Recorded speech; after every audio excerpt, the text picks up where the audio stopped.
Hi everybody, I'm Bill Whittle, and this is The Firewall.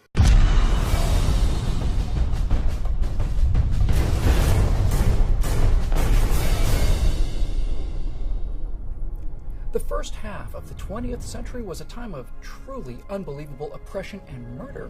In Germany and Russia, secret police forces such as the Gestapo or the NKVD used terror, murder, and random arrests to make millions obey the will of the handful of those pulling the levers of power. Now, of course, in the early 21st century, packing people into cattle cars or shooting them in the back of the head in the basement of the Lubyanka building is considered bad form. So, how does one of those petty bourgeois tyrants, those genetic defectives who simply are not happy unless you bend a knee to their will, how do they get their way in this touchy-feely, politically correct era?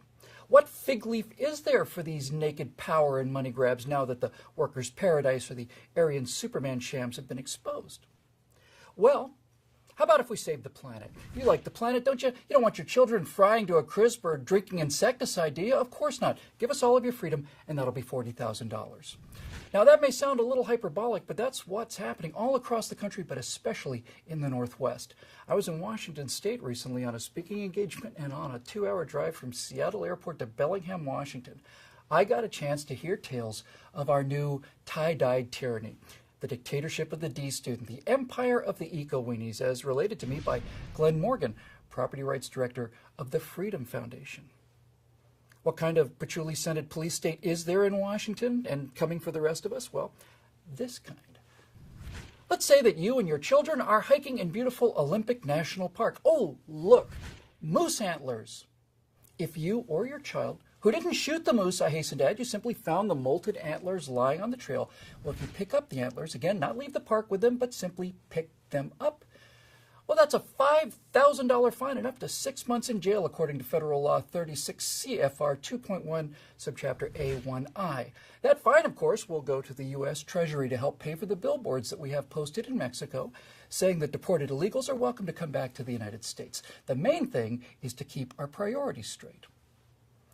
After 50 years of trying to eradicate the incredibly destructive pocket gopher, a small but exploding population of these pests lives and breeds in the innumerable shell holes and ground fractures caused by the Fort Lewis artillery range. Now, a subset of these gophers, of which we have no shortage whatsoever, have been given endangered species protection by the U.S. Fish and Wildlife Agency.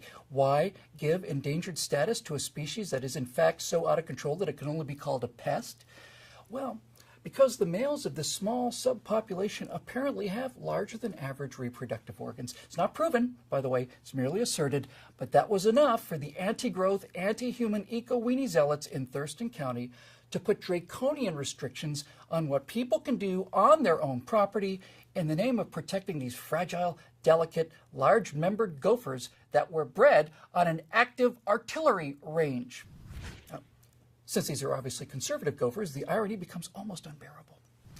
Here's an act of ecoterrorism that must not go unpunished. This outdoor sculpture, located on the private property of the 40-year-old Lambiel Museum, was put up 19 years ago, but a permit was not filed 19 years ago, and so the artists who created this modest statue on private property 2 decades ago are being fined $1,000 a week because... And while we could do this all day, let's just close with the story of Joe Reminar, a former Department of Justice special agent who performed drug interdiction missions in places as far away as Afghanistan.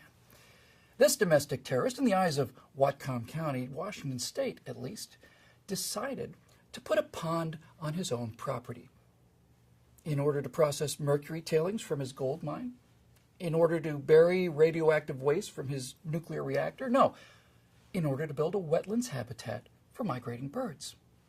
Joe was very careful when he built his pond. He didn't apply for grants, and he spent not a dime of public money. He didn't interrupt the flow of an existing stream. State fish and wildlife biologists reported that his pond was a clear and obvious wildlife enhancement project, which he built at his own expense on his own property. But, as Glenn Morgan reported, for this crime against bureaucracy, he was going to be punished. Whatcom County's lead central planner, Lynn Morgan Hill, determined that Joe Remenar must destroy his wildlife habitat in order to save his wildlife habitat. She ordered that the pond be filled back in and that Mr. Remenar would have to pay one of the county-approved preferred consultants to have it done. Then, with the clear understanding of whose property it really is, Joe could beg forgiveness, ask, and pay for the hefty fees necessary to get the permit, and then he'd be allowed to construct the exact same pond in the exact same place on the exact same piece of property, formerly called private property. Heck, they'd probably be willing to give him a government grant to do it, once he takes his knee to his bureaucratic masters. Washington State now employs high-tech drones to photograph everyone's private property several times a year, and high-tech software that allows our aristocracy to determine if a peasant has had a brush cleared or a tree removed deep in what used to be called that person's private property, and if any of these things have been done without a permit, large fines will be levied. You might think that this is simply because they want the permit money. Well, they do. But that's not the real reason. The real reason is because you will take a knee to your insect overlords and you will be in compliance with their lunatic regulations. It's not about the environment. It's about money, and mostly it's about power. Glenn calls the phenomenon gangrene and the government staff infection. It's the bludgeon of control and extortion under the fig leaf of ecology, and it is, as Glenn so cleverly puts it, an infection. It's a disease. It's a tie-dyed tyranny. And it's not just coming. It's here.